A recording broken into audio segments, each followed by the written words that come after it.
What's up, everyone? Welcome to the podcast. I'm your host, Isaiah Copon.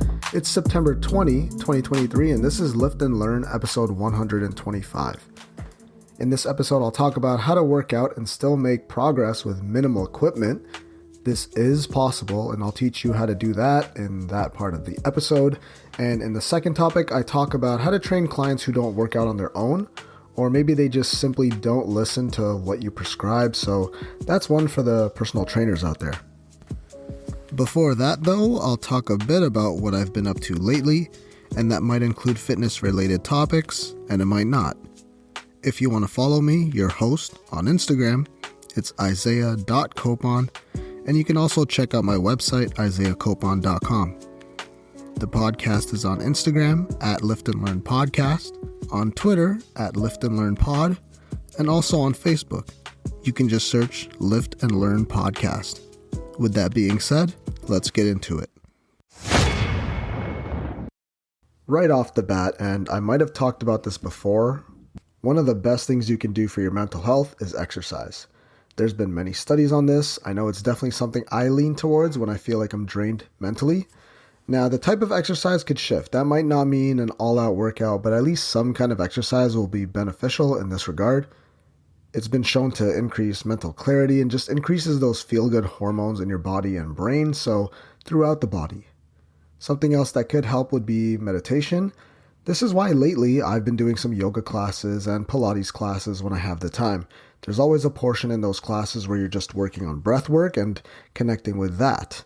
It's also a time where I could just get away from the constant stimulation we get from life in general, especially from electronics like your phone or whatever it is.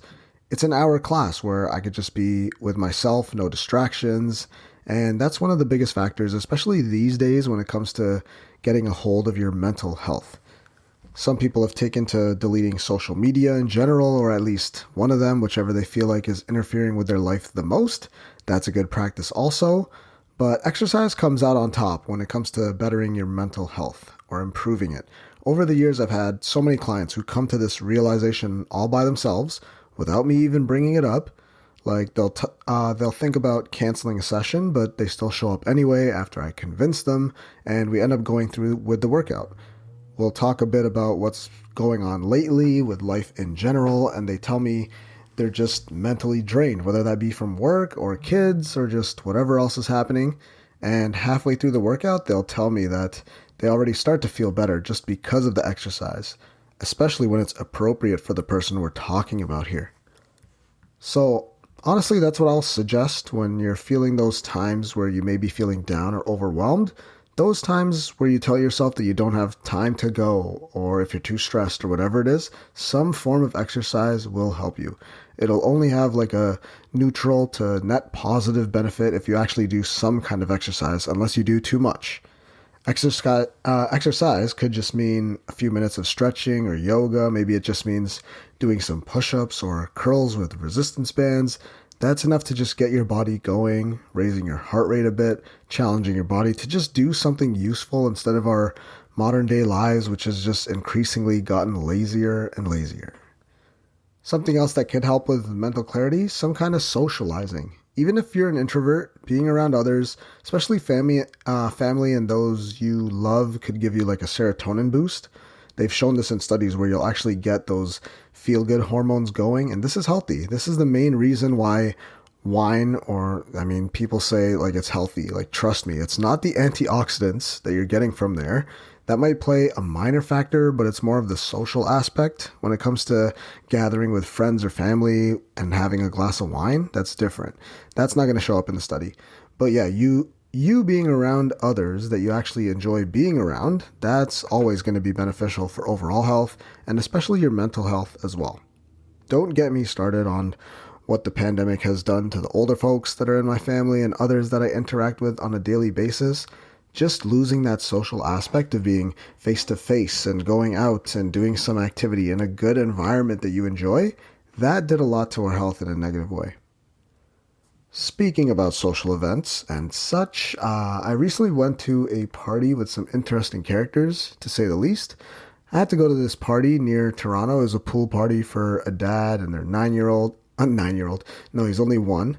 And their birthdays were pretty close together, but I really only knew the parents of the child, like at the party. That's the only people I knew. So I actually had to go out there and socialize with people I've never met before, which is like a little bit frightening, but whatever. It was still an interesting night for me. A lot of successful people at this event too. That's what I remember the most. First, there was this one girl studying like pancreatic cancer, and hearing those advancements was pretty cool. Just the fact that it's such a hard type of cancer to really diagnose and get to the bottom of. Also, because the surgery is so invasive, and by the time it's spotted, it's already too late. That could mean days or weeks to live at that point, and we haven't really found a way to detect it earlier to even reverse it. But hearing about some of those advancements were really cool, but there's definitely still a lot of work that has to go on, especially because it's not one of the leading cancers out there, so the funding isn't there, and it's mostly a mystery as to exactly what's going on, even more so than other cancers out there. And then there was this other guy I talked to. He's currently a lawyer, but was also into acting and Broadway stuff for a bit. He was like a stunt double or stunt coordinator also, but his parents, both doctors, along with his brother and sister. So he's like the different one in the family, I guess you could say, but he seems to be pretty successful in his own way. I also went to see some family baseball. That was fun to watch. These like 11 or 12-year-olds. Their conversations to each other were so cute. It was I remember it being like a walk-off win. So when the guy had the game-winning hit, they all went out and formed a crowd over him, that was so cool to see. I was just reminiscent to the good old days back when I played baseball. I was around, I think I was like 9 when I started. And luckily for me, I was on a pretty high level skilled team already, my first time going out there. So it probably like pushed me to continue to be better. And I was never the greatest player, like offensively. I was terrible. I'll be the first to admit it. But I made up for it on the defensive end. You know, that's the part that matters. But man, it's changed for the kids nowadays, because I remember when I was that age playing, we had like a bunch of cheers we would do as a group while we're on the bench. Like, we want a pitcher, not a belly itcher. I'll never forget that one. I remember there was one we stole from Hardball when we watched that as a team back in the day. And then there was another cheer from Remember the Titans, just basically replacing the Titans in that song with our team name, which was the Tigers at one point. Good times, man. Good times. And I was planning on hitting another beach day before it got too cold, but that did not happen. The weather's just colder in the mornings now. Having to use like a light sweater when I leave the house now. It's dark in the mornings and dark when I leave the gym at night now because my hours are just crazy like that, but I don't mind at all. I just can't believe it's more than halfway through September already, and this is my first podcast episode of the month, which is so sad. But it is my birthday next week, so I'm fired up for that. And last thing I want to talk about, and then we'll dive into the topics. Okay, I don't want to bore you too much with all this, but Apple held their like yearly iPhone event last week. Same old stuff. Better camera with this Tetra Prism stuff. Gotta toss that buzzword in there. There's like a better screen, new software that most other iPhones will get also, but they did not announce a new iPad, so that's upsetting. Maybe that'll be in October, but I really need one for work. This new Apple Watch gesture was pretty sick. That was probably like a top highlight of the event. Because of some stuff going on in the new watch, the accelerometer and whatever else, you can just double tap your index to your thumb to do gestures. Oh my God, mind blown. Or you could do these actions, using that gesture, like stop a timer, maybe music, stop your alarm, which could be just another way to ignore your alarm at even easier rate. But yeah, that's a pretty cool gesture. Like I could see like myself cooking in the kitchen and then like using that, like if my hands are like seasoning ground beef or something, like with my bare hands, that gesture could be very useful actually. That being said, I did order a new iPhone, so I'll have that in like less than a week. Super excited for that. I've been watching just videos all day. So I'm going to the 15 Pro Max from my current 10S Max, which is now 5 years old. It still runs fine, but it's time to upgrade, man. I need that camera, baby. I'll still keep my old one around for sure. Like That's probably going to be more of a media device now, I'm thinking. So I'll load up my music on there, podcasts I like to listen to also. But the new one that's going to be the main camera in the bag for sure. Question 1. How to train with minimal equipment. This can be so useful for everyone because not everyone wants to work out in a gym. Especially after COVID, people have been making home gyms they can work out in instead of, I guess, risking yourself from getting sick. Or maybe you're just tired of the crowds. And there's a convenience factor when it comes to training at home or with minimal equipment wherever you are. There's a few ways to train your body with little to no equipment. Like, first off, bodyweight exercises exist. They can be very useful when it comes to improving your strength or physique because it can be challenging depending on what you're doing and your own fitness level. For an overweight person, doing a pull-up will be difficult and so can push-ups, but you can always regress the exercise to make it easier. You can use your body weight to make an efficient program that uses no equipment. Think about exercises like push-ups, squats, lunges, planks. These exercises engage multiple muscle groups and require no equipment, making them ideal for home workouts. If you want to dive deeper into this style of training, it's called calisthenics. Exercises like push-ups or dips using your couch or your bed or your chair at home, that could work. You can even go to your local park and do these. Just maybe don't do it with the kids around if you're doing something crazy, like you don't want to scare them away if you're doing windshield wipers off the monkey bars or something. These movements effectively challenge your muscles and require minimal equipment. This can be tough depending on your current body composition. The lighter people out there might enjoy these, but if you're a bigger individual, this could be something to work towards or continue to get better in. There's different variations that could work for you if you're on the weaker side. Like instead of push-ups on the toes, you come down to the knees, for example. Another way to look at training, a big part of training is how well you move. This means exercise could mean doing your fair share of mobility exercises. Now, mobility drills may seem easy, but if you're paying attention to exactly how your body moves throughout the range of motion, then they can make you sweat too. I promise you will. If you're actually pushing yourself out of your normal range of motion, and more range of motion and mobility you have, the more mobility you have, can translate to more gains from specific exercises.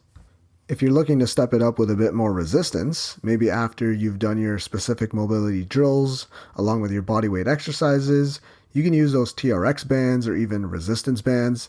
I just talked about these a few episodes ago and they're great.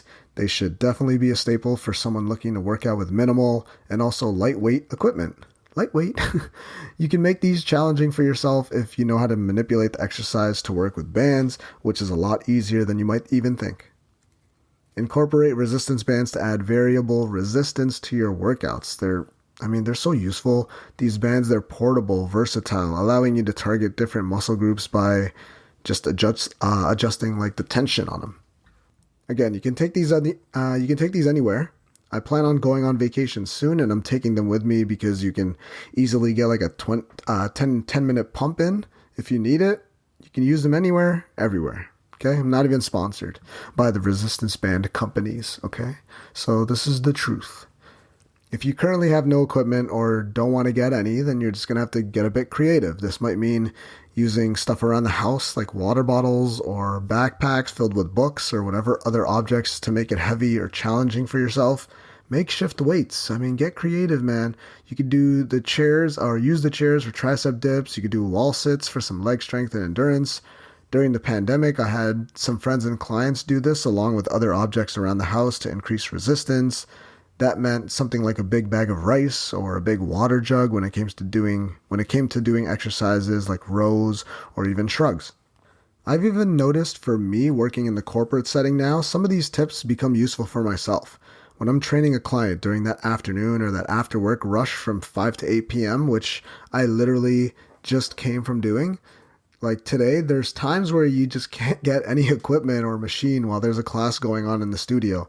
Those are times where I'll literally just grab like a set or two of dumbbells, maybe some resistance bands, and we just block off a little like area that we can work in. I'll just do a bunch of exercises there because if you have a set of free weights, you can hit any body part you really want to. You don't always have to do machines, just some kind of imagination and you'll be able to get it done. That's what I've learned over the years. So yes, you can get a pretty good workout and get great results if you just stay consistent with whatever form of exercise you're doing. It's about just challenging your body. You don't necessarily need a gym membership to improve your health. You can still achieve your fitness goals with minimal equipment by combining bodyweight exercises, resistance bands, a little bit of improv calisthenics for a well-rounded workout.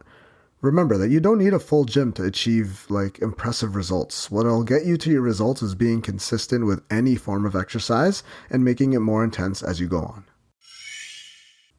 Question 2. How to train clients who don't work out on their own and what to do when they don't listen. So this is kind of a two-parter question for the trainers out there specifically.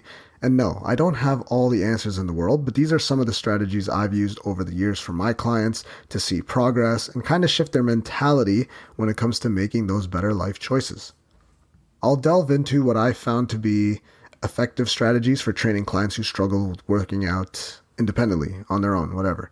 So first off, let's tackle how to deal with clients who don't work out on their own. If that's the case and you see this person 1 to 3 times a week, the smartest thing to do, since that's the only time of the week they're working out, you really only have one choice: full body workouts.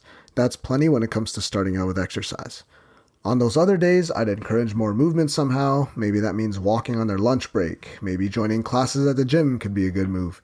But if you're seeing them 2 or 3 times a week, it only makes sense to train a full body split so that they're hitting those muscles more times per week. Frequency is a huge part of seeing that kind of progress that most people are looking for.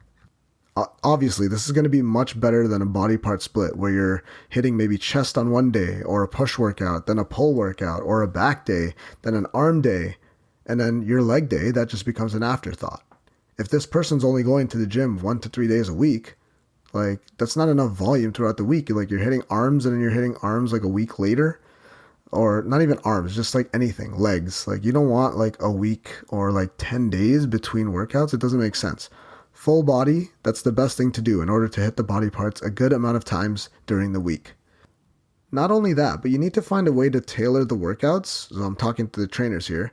You have to tailor the workouts to your client's preferences and, of course, their fitness level. So you need to design routines that are enjoyable while at the same time aligning with their goals. This just increases the chance that they'll stick to the workouts, therefore increasing the likelihood of them achieving whatever goals it is that they have. Find a style of training they enjoy and make sure to incorporate that into their weekly style of training if you feel they're ready for that. I have clients who love the pendulum squat and I put them on there more often. Sometimes though, they do have to do exercises they don't like, but you got to balance it out. Obviously, I'm not going to make her just pendulum squat forever. She still practices the barbell squat throughout the week. But if she prefers pendulum squat, maybe 2 out of 3 times, she'll do that, To figure out the right exercises and routine for them, you can't forget the initial assessment, the goal setting stuff. That's how you figure out any imbalances and opportunities for mobility and their experience with exercise, which I think that's the most important part right there. And if they're only working out with you, but you want them to come in on extra days, a few things you could do for them are to check in with them when they arrive at the gym, or maybe they check in on you, or they message you when they arrive at the gym, having their workout on the app, make sure it's straightforward for them to follow. That helps bridge the gap and makes it easier for the client to just get into the gym and start working out. Because I have some clients who tell me they're anxious when they're working out in the afternoon, especially if it's that rush hour time. It's oh, I can't do this exercise. How do I substitute it? Do I ask them how many sets they have left? It's just too much for the client sometimes. Communication's key. Just like any relationship, that helps with their commitment, accountability, and therefore the more results they'll see. As a trainer, you should do this. You should regularly check in with your clients to track progress, provide feedback, and then you just make the necessary adjustments. This is so important because if the client doesn't feel like they're making progress, or if they're just following your lead, they'll just think that they don't need you and they can do it on their own, basically. So keep in contact with them. Make sure you show them where and how they're progressing. Some metrics could be strength in certain lifts or the inch they lose on their waist. So measurements of some sort will be beneficial too. Something that could help them get into the gym more is for them to maybe make friends or have someone as an accountability partner besides you. This could be one of their friends, maybe a gym buddy, a family member, or maybe another client. Sharing their fitness journey with someone else can provide motivation and could make workouts more engaging.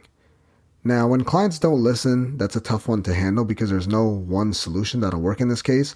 Everybody will be different, that's the thing. But something that's helped me with at least getting them in there consistently and push them to want more is to acknowledge and celebrate your clients' achievements, no matter how small they are.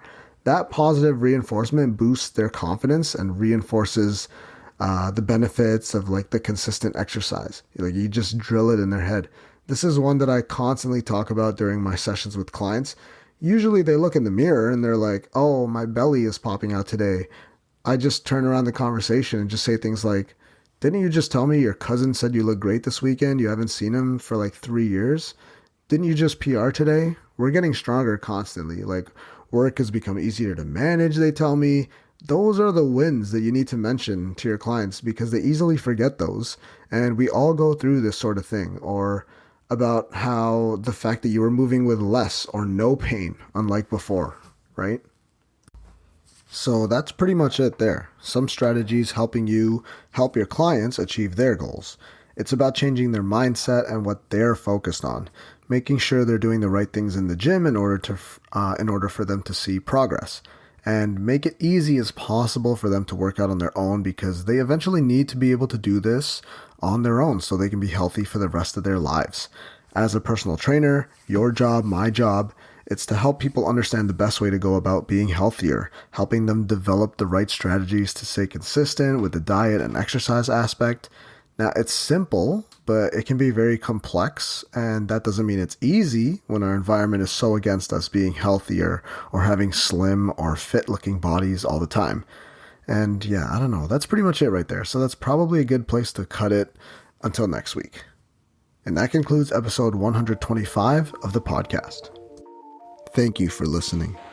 If you really enjoyed the episode or my podcast as a whole, then please leave a review and comment on iTunes or whatever your choice of podcast platform is.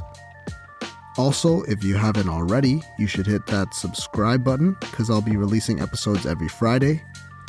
If you want to follow me, your host, I'm Isaiah.Copon on Instagram, and you can also check out my website, isaiahcopon.com. If you want to follow the podcast, you can check out @Lift and Learn Podcast on Instagram, and there's also a Facebook page if you just search Lift and Learn Podcast.